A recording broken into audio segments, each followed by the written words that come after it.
lose my breath whenever I see you. You stole my heart, what is it that you do? Yes. Are you guys ready? Yes. Turning the table around. We just want you guys to be ready.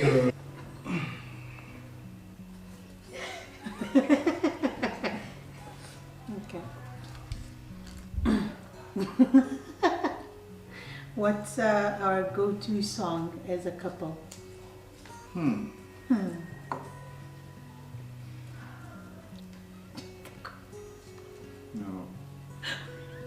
No go-to song. Let me see. What's the one that Itueta likes to dance to? Yeah. Calm down. Yeah, it's Afrobeats. go down. That's usually for the kids, but we, yeah. Our music taste is quite worlds apart. Imagine, hip hop and country music. There's just no middle ground. We don't have a go-to song together. Awesome! It's my time. Shine. What's the most memorable gift you've ever received in our marriage or relationship? I think the first time when we were dating, I think we were just dating for a few months, and then I went for a holiday, and then when I came home, you had like a really nice mug for me. I thought that was really fun. What a great mug. Yeah. Everything else is nice and expensive, but that one was just so perfect because I wasn't expecting it at all. I think over the years I've come to expect gifts, so Okay. so I'm less appreciative of him. I think this is asking Yeah. what my biggest turn on is. Biggest turn on. Yeah. This is what turns me on, right? Okay, what's the question? That's the question. Okay, is that what's written there? Yeah. Okay. Read. My biggest turn on is. Okay. So I think it's a combination of things. I've seen actually how when I come from a run, how that lights you up somehow. I don't know if it's sweat. But also physical touch. I think that gets you going. Like, yeah. No, you're right. You're definitely right. If you go for a run every day, ooh, it's on. Okay, these also like a leading sort of like to complete the sentence, right? I always love when you.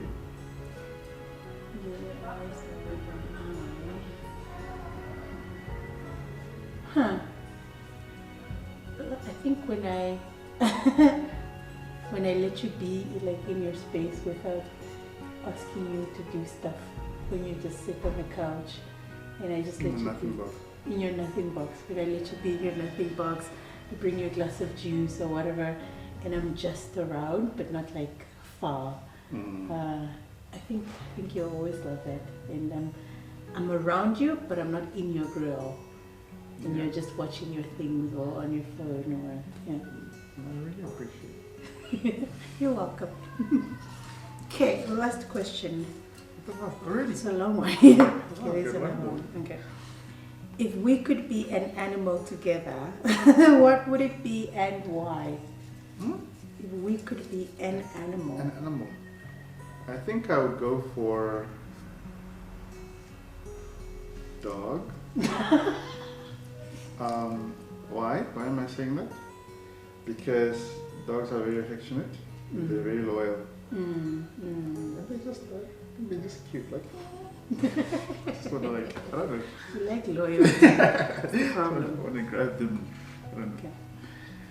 Okay. Especially Argos. German Shepherd. Yes. Yeah, that type. Yes. Labrador, right? The Labrador, Yeah. especially ours. Can you Oh. get one? You ready? We'll talk about that. Okay. What's that one annoying thing I do? When you say no. so annoying, especially when I'm asking for more money. I get so annoyed, especially like when you put your foot down and you say, yeah, you know, you spent the money recklessly, there's no more money, and yeah, that's it, we're done. And you usually do it with like so much seriousness. I'm like, bro, I'm your girlfriend. Like, are you talking to me? like I'm a naughty child or something. I find it really irritating. Yeah. Okay. How did you meet? Okay, so I'm gonna give my version and then you can just, sort of like fill in the blanks. Right, so we were part of a church community, CRC at the time. I was involved with the media team. She was involved with, at the time she was an usher, and then later moved to kids ministry. Yeah. So at the time there was quite a lot of like young people, a lot of groups. And it happened that my friends were mutual, we shared mutual friends. So her friends were friends with my friends, but the two of us were not friends. Yeah. So we kept on running into each other like at these social events. I think the first one was like St. Elmo's. at St. Elmo's. That's the first time that I've actually saw her. We didn't even chill that day we didn't even talk to each we other. just know it from a picture. I said, oh, you were there too. Yeah, we were there. And then I think the second one was paintballing. So we went as a big group of friends. Again, there we didn't interact with each other. And then the third time we met at we sort of were in the same dating seminar where we still didn't talk to each other, but we were like both there. And then at some point we decided to create like this. No, I remember. So they were having like dinners. They were having these dinners where they were inviting like friends. Yeah, so they would do that like I think twice a month or so. Yeah. And they had a couple which I've been hearing about because again same circle, but I wasn't ever invited. And then I got invited to one that they had at UNAM. And that was one of the first times when we actually spoke to each other. Because when I got there, yes, I knew of her. She knew of me, but we never spoke. And then we sort of connected there. We were playing a bit of board games. I think I was even gravitating that evening towards her. And that night, when I left that particular dinner, I thought to myself, wow, like, okay, this is actually someone cool. I think I should spend a bit more time, I don't know, getting to know her, you know. And then that sort of culminated now into us creating like a bit of a more stable social group, and we called it Yada, which is like the name of my company that I ended up registering. So we called it Yada, Young and Driven at Heart. And in Yada, we were now intentionally celebrating birthday parties, intentionally going for dinners, intentionally going for movies, dressing up and stuff. So and the both of us were actually in that group. And again, we would sort of have meetings before the actual group meeting. So if we wanted, like if I maybe thought, okay, Yada, maybe our next meetup should be, let's go to Cross Bound, just as an example. Then I would call her. Then we'll sort of like discuss for like hours, and then once we are like on the same page, then we take it to the group.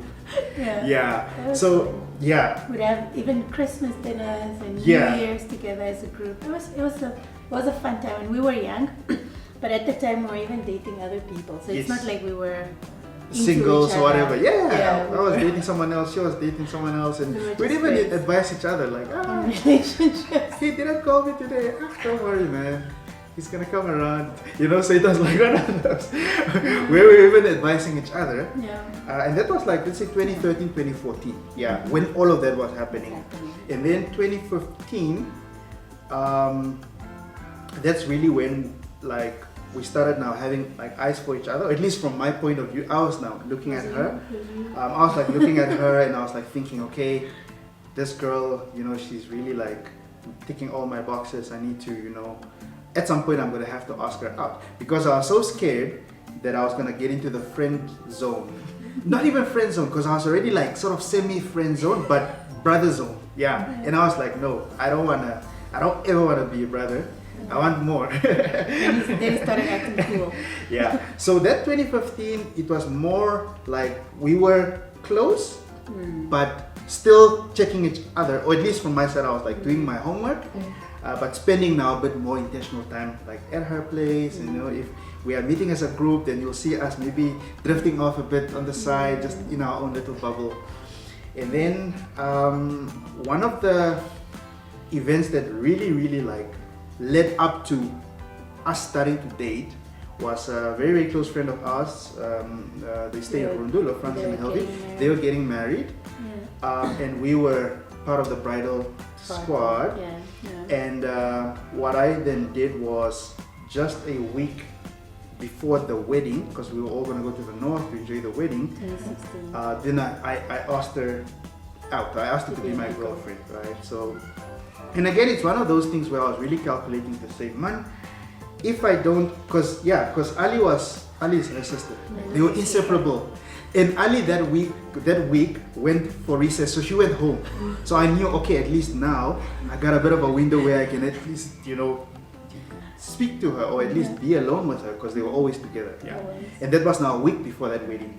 So then I asked her out, and then she was like interrogating me, asking me a lot of questions, but she didn't give me an answer. Then she was just like, I'll think about this, right? All good. And then when the wedding thing came, then she asked me, can you please take me with, to the wedding? Do you have a lift in your... Oh, it wasn't like that. We were driving together. Can you please take me driving with? together. And I was like, okay. I see we are making progress. We drove together, enjoyed the wedding, but even at the wedding, you could already see that she was like really considering a yes. She was like on the yes side of things, but she was maybe also still thinking about a few things before she can actually communicate it, right? And then when we came back, on our way back, I think we were driving at Bragwater, so yeah. And I was just sort of getting ready, like to drop them off, because it was her and Ali in the car. As always. To drop them off, then I go home. Then she was like, no, I think we should watch a movie or something. Yeah, let's go to your place, watch a movie. Pick up some Chinese. Yeah, pick up Chinese, watch a movie. Yeah. Still, I don't know what's going on. I'm just like, oh, sounds good. Okay, fine. We pick up the Chinese, we go to my place, start watching this movie. At some point, I think Ali dozed off. She was sleeping. In the middle of the movie, she's just like, yeah, there's something I need to tell you. What? What's this? And then she just said, yes. Then I'm like, what do you mean yes? Yes. Now I'm confused. Now I'm like, what are you talking about? It's like, oh, you asked me to be your girlfriend, you asked me to date, and I thought about it, and my answer to you is yes, right? I was the happiest guy. Wow. Even just thinking about it now, it's like, because I was so happy, because I was like, wow, because I was obviously like thinking to myself, like, there's that high possibility that she might brother zone me, but there's also that high possibility that she might just say no, and I might just lose like on a really, really great deal. I thought like this was like a great, great deal, and I could already see it. Right? So it really, made me so happy. Yeah. You recapped perfectly. Yeah? Yeah. Just to qualify, I wasn't actually thinking. Well, I was thinking about it, but just a few months before that, I also started like, oh my gosh, I think I might like this guy. I mean, I know we're friends, but oh my goodness, I really like him, but I don't know what his feelings are. I don't know, and so I didn't know what to do. I'm like, I remember calling a friend of mine. I was like, oh my gosh, I like Boozy. I really, really like him. And she was like, oh, okay. I was like, yeah, but now I don't know what to do. She's like, you don't have to do anything. I'm like, what do you mean? It's like, just relax. You like him. That's it. I'm like, because I don't want to get into a situationship. I don't want us to end up, cuddling or just making out or crossing lines. And then it becomes a thing that, are we dating? Are we not? So I'm like, you know what? I'm just gonna, if he wants me to be his girlfriend, I'll just have to wait until he asks, but I'm not getting into a thing. So I just stepped back, and then he asked. I was like, ah! I was like, oh my gosh. But you have to be cool and collected. I was like, I will think about it. Yeah, but that was perfect. By the time he asked you, you knew already that you. Yeah, no, I was gone. I was so in love. I couldn't wait. I couldn't wait for him to ask me. So when he asked me, I was like, I was so happy. I just had to play it cool.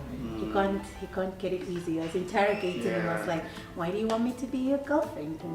Do you know me? Do you know what are you getting into? What are your plans? What did you think about? What didn't you think about? What didn't you think about? You know, what do you actually want? That was 2016. Yeah, so 2016 July. July. Yeah, around about it. Yeah. We've never looked back ever since. Yeah. Gone from glory to glory. 16. Congratulations. Yeah, got married. Got engaged 2018. The next year, I think. 17? Yeah, got engaged 2017.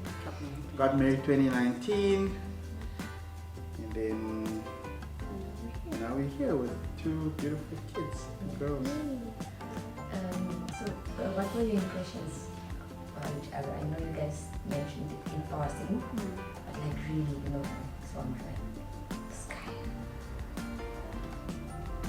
Well, my impression was, we were friends, and we were in a church, but in my mind, I didn't want to date a guy from the church because I thought they were weird. So Weird. yeah, you guys are weird. I don't know. You would go ask the pastor if you could date the girl, and I don't know. I wasn't about that life.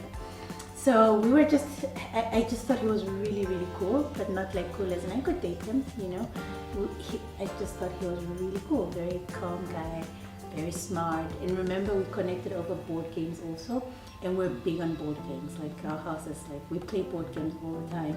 And when we would play even with friends, I was just like, yes, he's smart, man. I always wanted to be on his team. I was so upset if he was on another team because other people just don't get it. They don't get it. So that was my impression, very calm.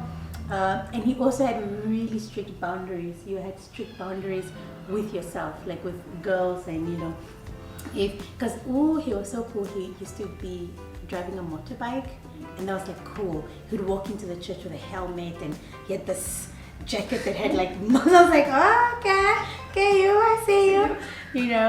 So girls liked him. But I thought he always handled it so well with boundaries. He didn't allow himself to be like. Like, yes, you like me, but stand there. I think one time I even came to church and I was so excited to see him, and I jumped onto him, and he's at the media table, and I jumped onto him from the back. I was like, pussy! And this guy legit said, why would you do that? I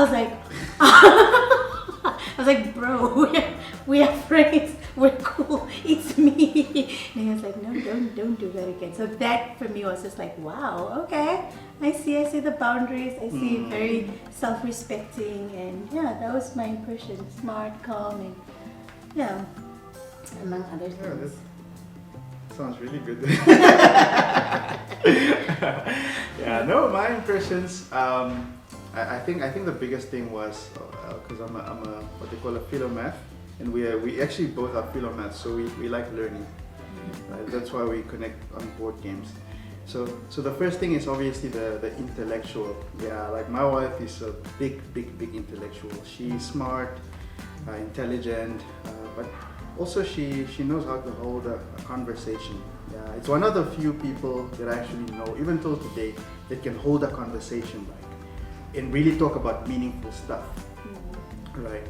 I think another thing that was so impressionable for me was obviously she's a sunflower, so she brightens up any space that she walks in, and I've been sort of like at the receiving of that.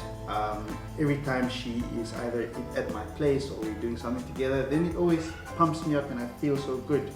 And I remember even when she was now interrogating me about why me, why do you want me, or whatever she was asking me. Then I told her, look, the truth is, you are such a ray of sunlight in my life. So every time I'm interacting with you, gives me this. I feel good, number one, about myself, but also just good in general because you've got that magic touch, right? Number three, okay, I'm not even counting at this point. Her eyes, and this is something that I always talk about. My wife has really, really beautiful eyes. Sometimes she hides it with her specs. But I always say that her eyes speak. Yeah, because they have this, sometimes they are very like seductive, they pull me in. But really they are, and our daughter actually gets her eyes from the mother. And the eyes are alive and they're beautiful, right? Yeah. What else? Let's see. The list is unending. Okay, you can stop here. Make Can I me stop? blush. It's okay. When I get a big head, you can handle me. It's enough. Yeah. No, but yeah, it's a last throw of the dice. Yeah. So really, I think it's my soulmate. Yeah. She compliments me like no other person can. Yeah. So, what did you guys do on for your first date? You guys remember? I hope it's not board games. No, it doesn't board games. I don't know. Which one was our I first? don't know. I mean, we were always together. Yeah. We would literally, as soon as we started dating, I used to live in Windhoek North and he used to work in Northern Industry. He would come and then I think a few months after, we would spend lunch together, work, and then I left my job and then he would come over to my place. I'd be home the whole day. So we were always together. But our dates, I remember, were usually in restaurants and we would get dressed. We would dress up. So he would drive, pick me up, say, okay, we're going out for dinner, dress up. I think one of the first dates that I remember, like she said, it's quite blurry because we were together all the time. One of the first ones that I remember was the one when we went to Kubata. I think I was wearing like my purple tie. I had this purple tie that I really liked. It was like my weapon. Got a really nice haircut. I think I even have like a picture of that date, or at least when I was like waiting for her, because I got dressed, picked her up. Oh yeah, you posted on Instagram that you were waiting in the for waiting me. room, and she was like in the room getting ready. And I remember we went to Kubata. Yeah, we went to Kubata, and it's because it was like nearing December, and you were gonna go home, and I was gonna go home, and we were, I think we were talking about like what the next year will be like. What do I remember about the date still? I know, okay, you had fish because you always eat fish. But it was more like a, sort of like a goodbye. I would say goodbye because we started dating in the middle of the year, so we did a bunch of stuff. And then at that time, we were gonna go to our parents. Yeah, so it was like a goodbye and also now sort of like a strat session to say, okay, how's next year gonna be like? Yeah, that would be one of our firsts.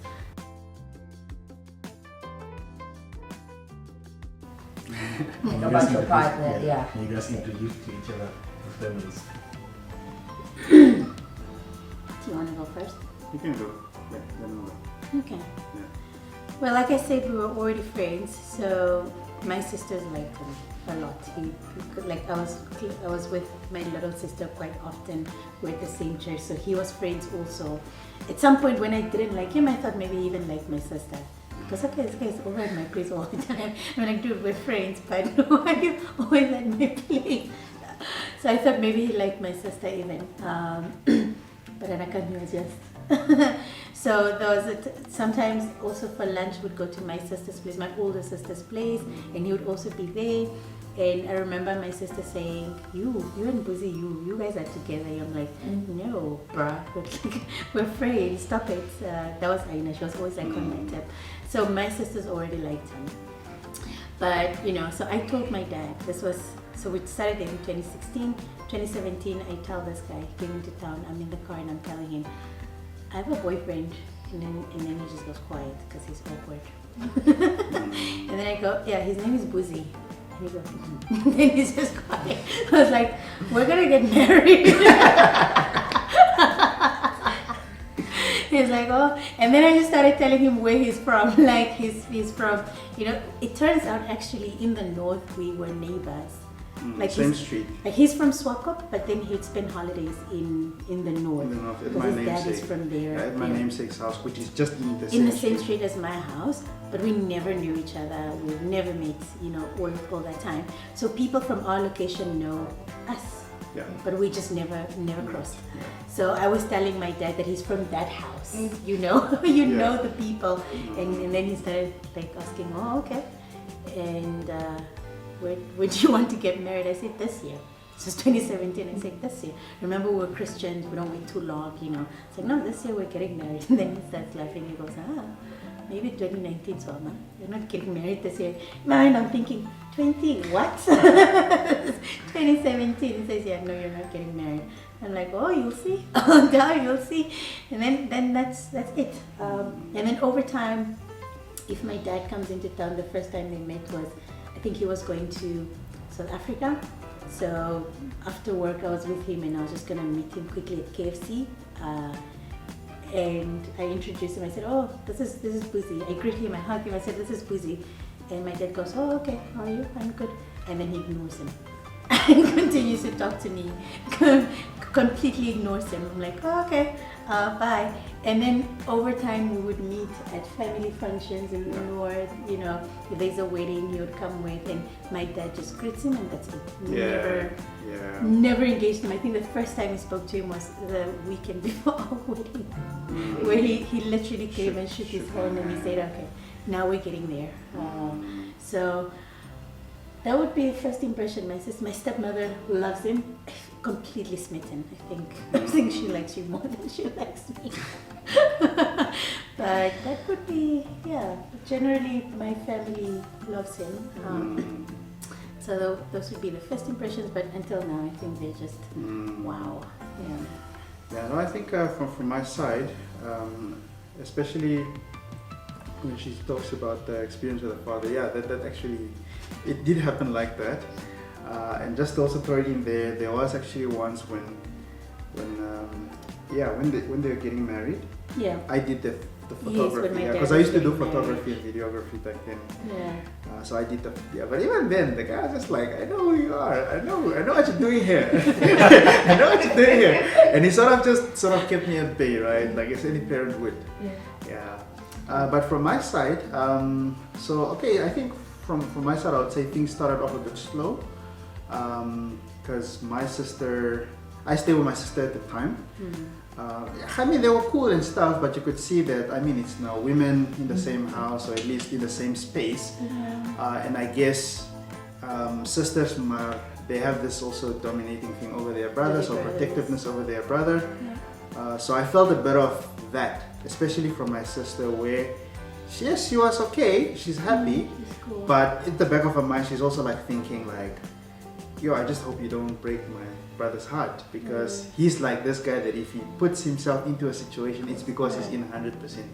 So that's like my sister, and we too, né? Like my younger sister, we're actually three, older sister, me in the middle, and my younger sister. So I'm like a ladies' man. Anyways, on my mother's side, okay, so my mom is also like a bit awkward. They didn't meet. Okay, so You set up that date for me and your mom. No, what I did first was I spoke to her. Because when she went to speak to her dad, I also went and spoke to my mom. Because we had agreed that let's do that. When you go home, I go, let's plant the seed. So when I went, I also planted that seed, which I managed, life is good these days. I met this girl. I really like her. And I think it's serious. And the reason why I'm even coming to you is to just let you know that it's quite a serious one. And it was that conversation went really well, because it's one of those things where when we discovered now that, it's that house in Oshakati, so she knew a lot about her dad. So she was like, it's that guy, the businessman. I know that family really well. Okay, the daughters, I don't know them so well, but I know them from when they were younger, but I know the family, right? So it was one of those eureka moments also, right?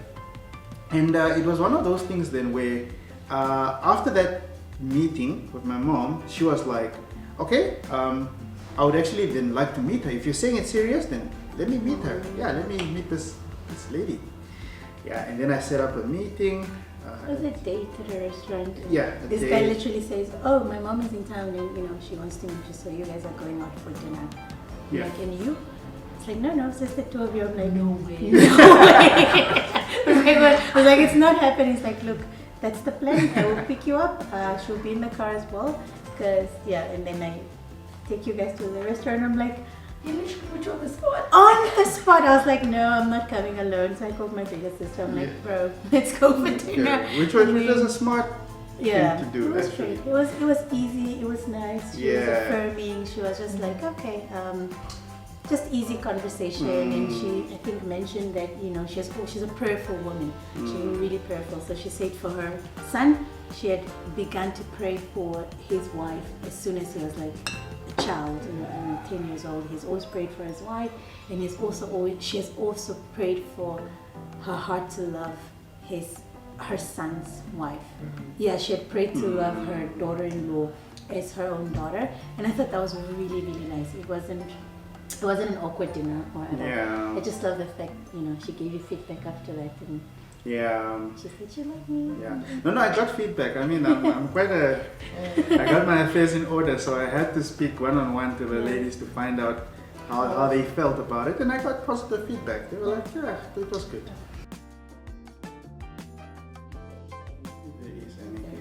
Yeah, to be honest, or at least what I'm thinking of now, it's about how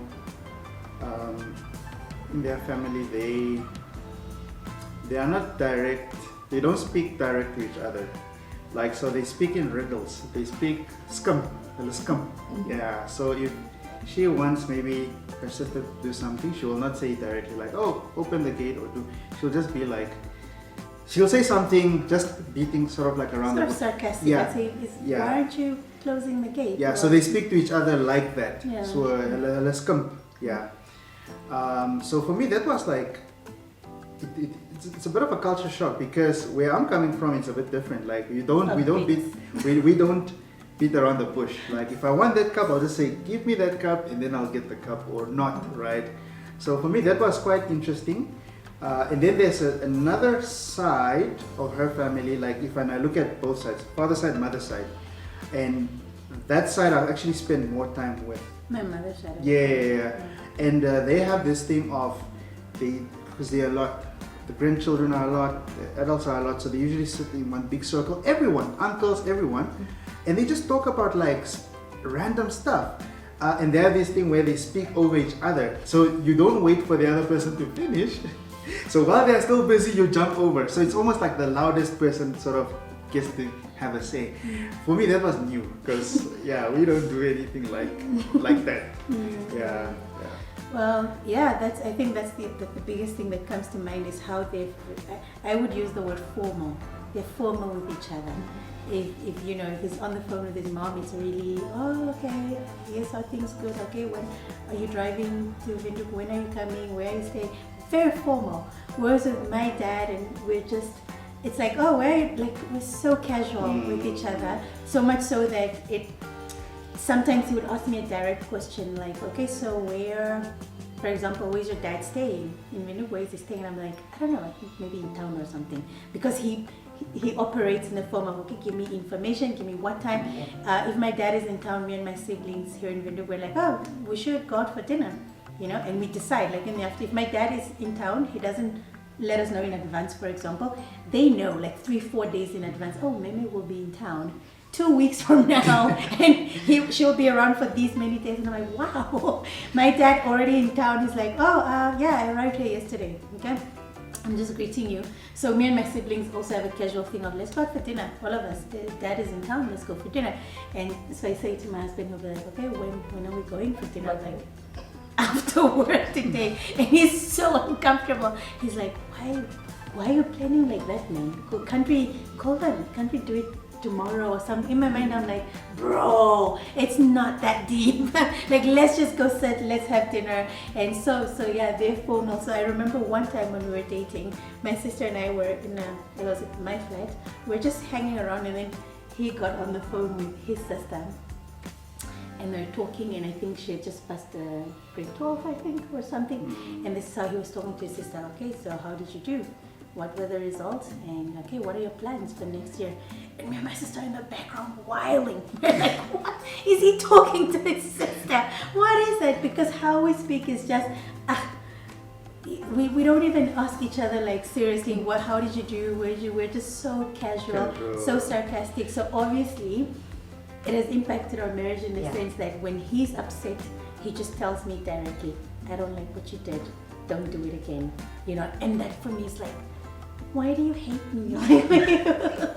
You know, because us, where I come from, we skimp, like, you know, we'll say things like, oh, are you, is that what you're gonna do? Like, you know, if I don't like what you're wearing, I'll say something like, are you done?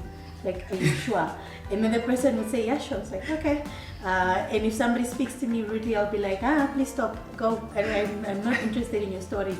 But with them, they're like, with this whole family, but they're like, don't talk to me like that. Oh, for me, it's so underwhelming. I mean, overwhelming. It's just, so that's the biggest thing for me. And it's crazy because obviously we've been together, we've been married for 4 years.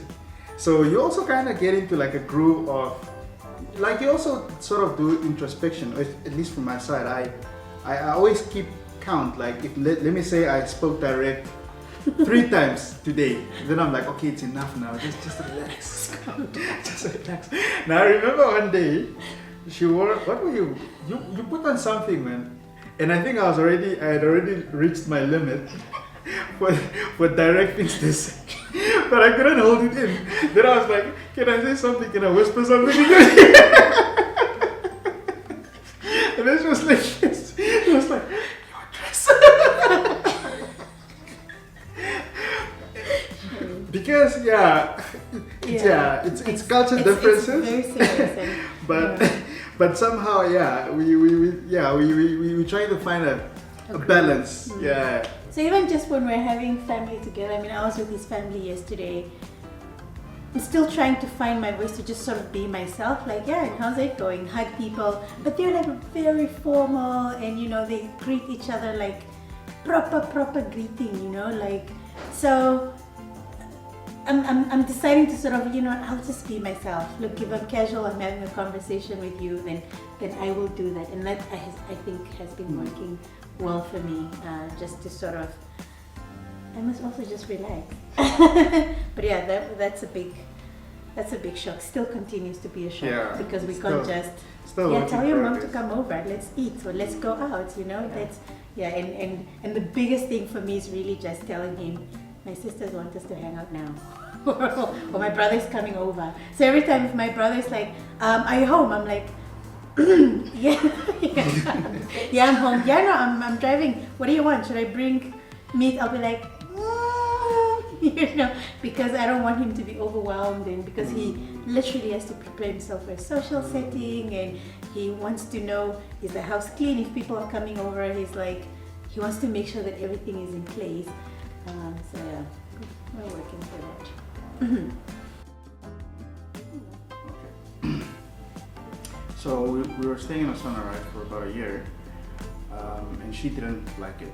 Yeah, I think from the beginning she didn't like it. Yeah, and she started verbalizing, like about a few months, maybe six months in, she started to verbalize that she doesn't like being in Osana, she doesn't like the house, she doesn't like being so far away from the kids. And when she communicated that, and it was like recurring, like a lot of times, I would always say like, yeah, but you know, this is what it comes down to in marriage. Like sometimes you are gonna have to do things that you don't like, and are you able to endure? You know, what is this saying about your endurance? Like that was kind of like the angle that I was like coming from, and obviously I was able to sort of win those micro discussions, but I saw that in the long run there was like a lot of tension between us. Our friendship suffered. Our sex went down. At least the sexual intimacy went down. And there was just a lot of unhappiness. Yeah, you could just see that she was unhappy, but also in turn I was also unhappy because I was conflicted. Like, wow, like as a man, I'm trying to lead our family somewhere. I want us to have at least our own house and not just depend on rentals all the time. And as a family, we decided not to come out here. We knew it's going to be a bit tough. Now we're here. Now you're saying you hate it, right? So I was quite conflicted. Just as a leader, I was like, wow, like you're even like a good leader. And I think one of the things that really helped us was a lot of prayer. A lot of prayer went in. I can't even say it was like together, because we do devotions in the evenings, but in those prayers none of these things came out, but in our individual prayers, like, because I was also pleading with God, like, God, please, like, if this was a mistake, or give me a change of heart, like show me something, because I was adamant on us staying there.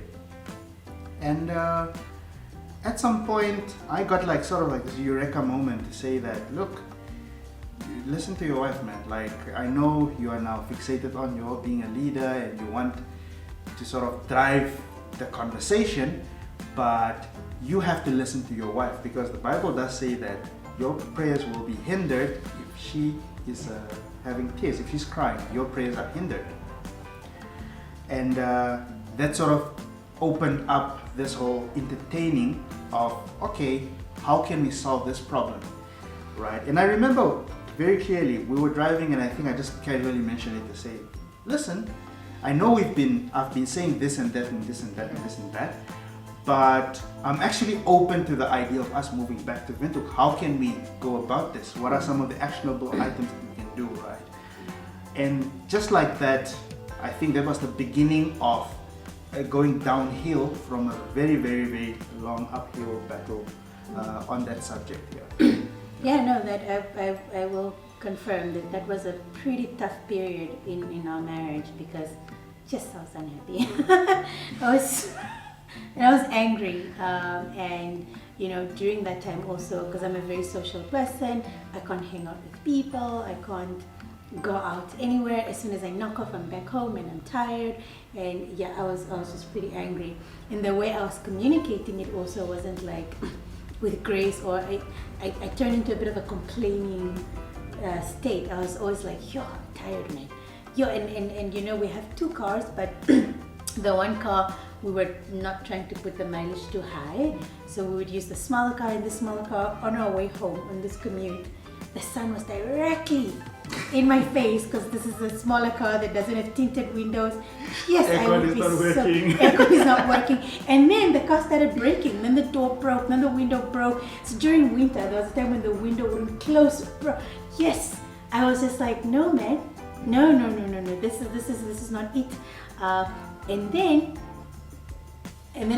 he left his job. He decided his work wasn't really good for his mental state, and you know, so he was like, yeah, I'm leaving this job. We're gonna go full-time business. And that just meant that for the next few months we had to not spend money as much as we want.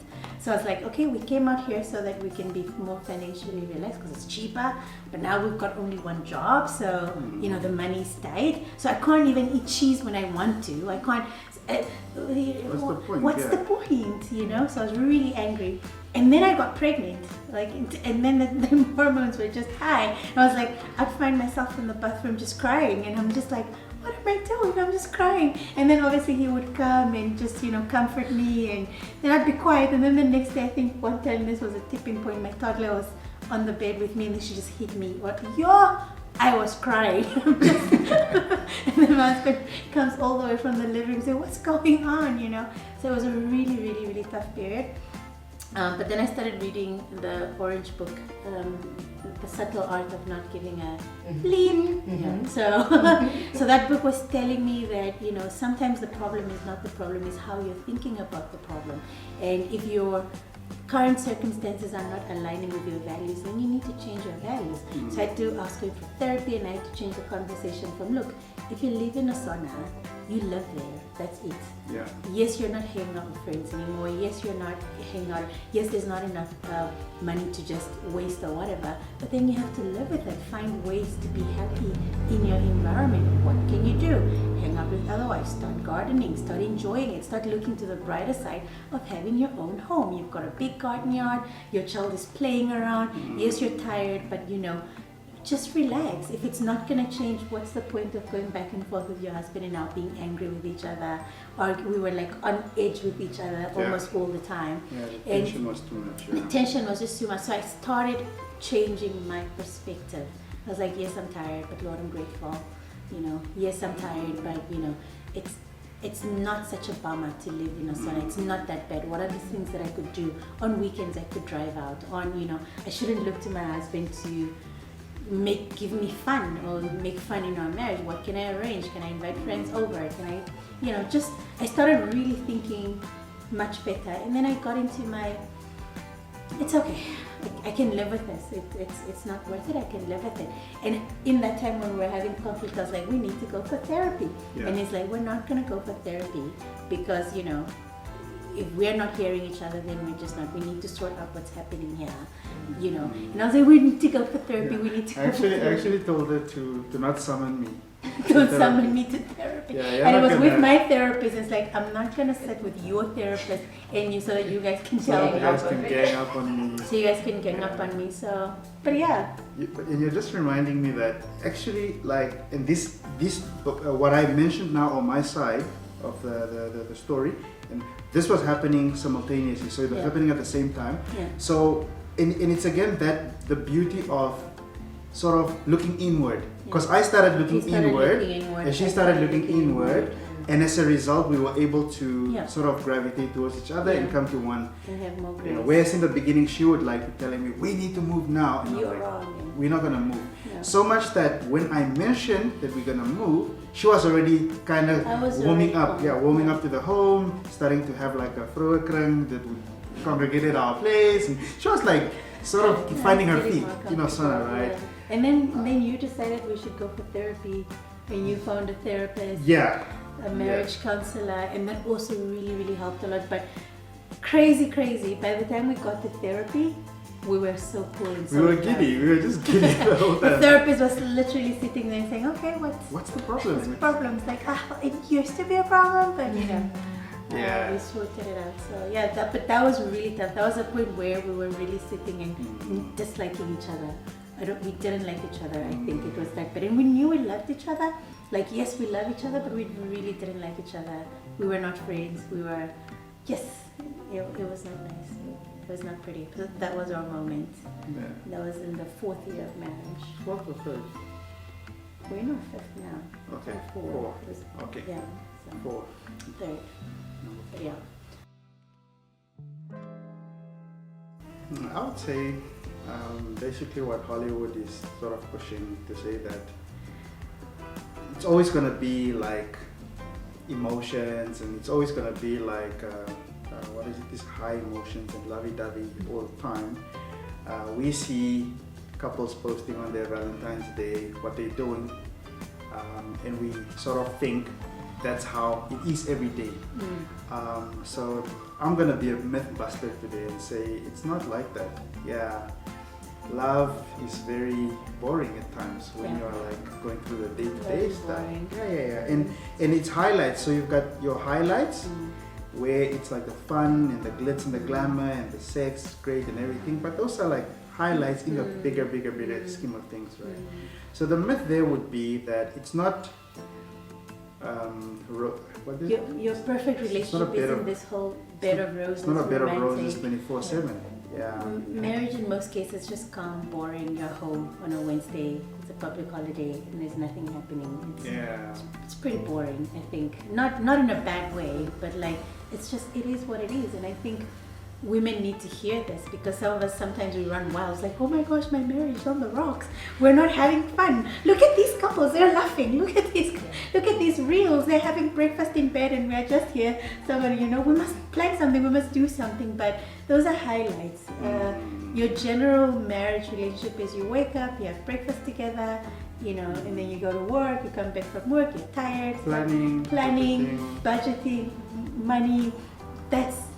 Marriage is mundane, and that's okay. You just want to do it in a safe space. You guys are generally happy. There's no, I'm with my soulmate every day.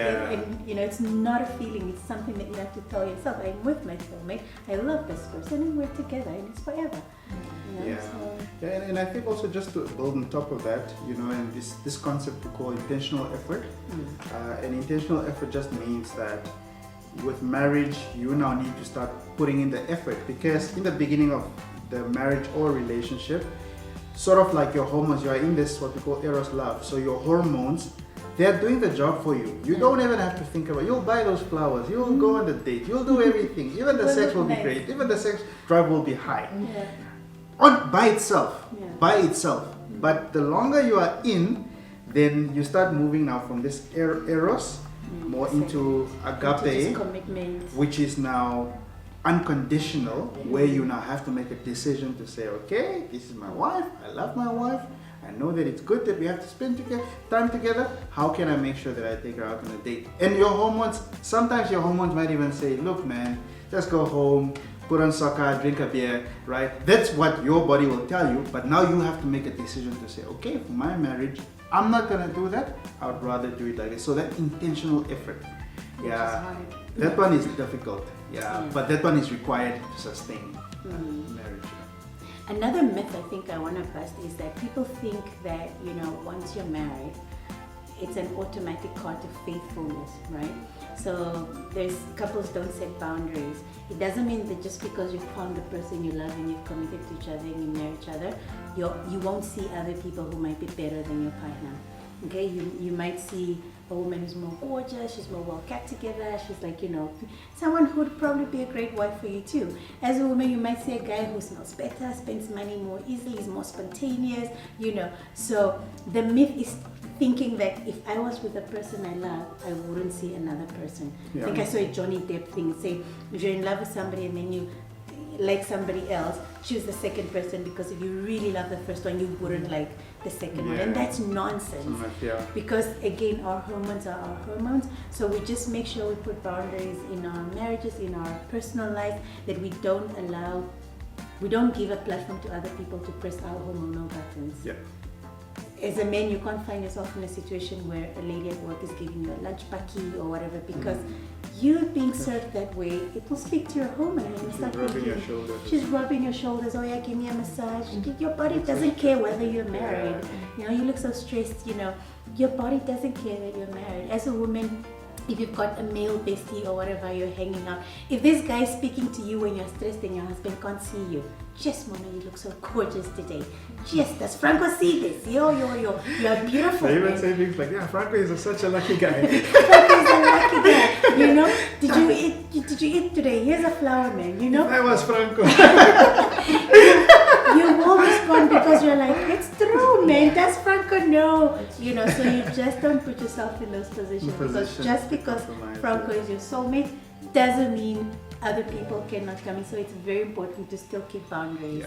That's a myth that we think, love, of course my husband can be friends with every Mary, Anna, and then no, I can't be friends with just any John, Tom, Dick. No, it doesn't work that way. That's how we keep this sanctity, that's how we keep it holy, that's how we keep it a haven, that's how it's to just focus on each other, and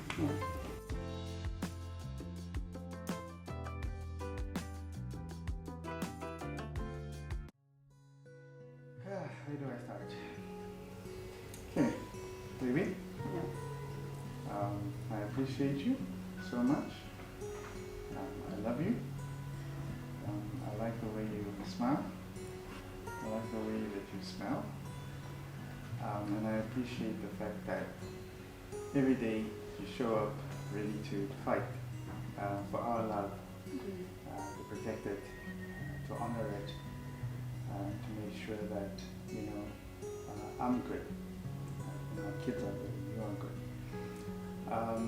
We've been married for 4 years, we're in our 5th year, and all I can say that is I'm loving this adventure, I'm loving the roller coaster.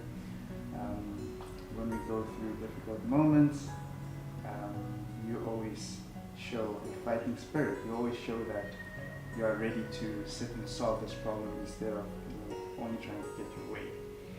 So I appreciate that so much. I want you to know that I'm always gonna fight for our love. And as I said in the beginning about not going anywhere, I'm not going anywhere. Yeah, you're stuck with me and my weirdness. I love you. I honor you. I respect you. You're the girl of my dreams. I'm so blessed. Yes, you are. Love you. Okay.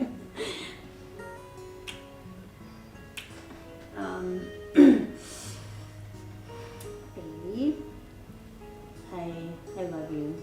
I appreciate you, and I'm really, really thankful for you and to you.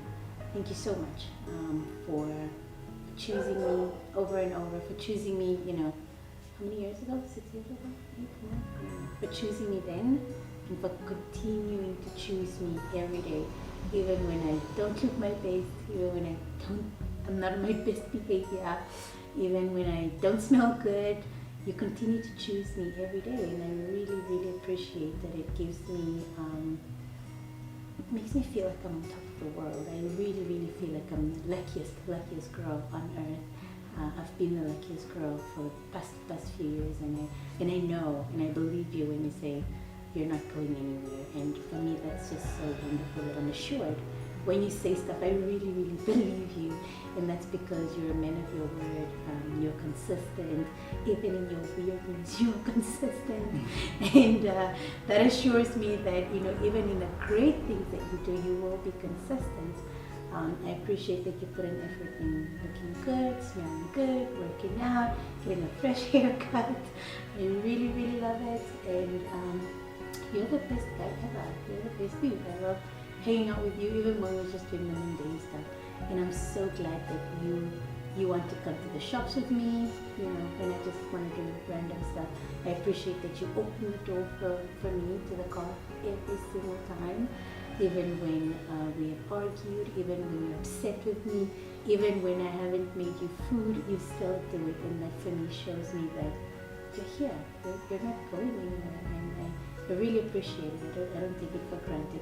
Even when sometimes I'm really irritated that I have to wait for you to come around and open the door, I really, really appreciate it, and I'm thankful for every little thing you do. I love you so much, and I can't wait for us to grow old together. Please, let's stay healthy and not die. Thank you. You're welcome.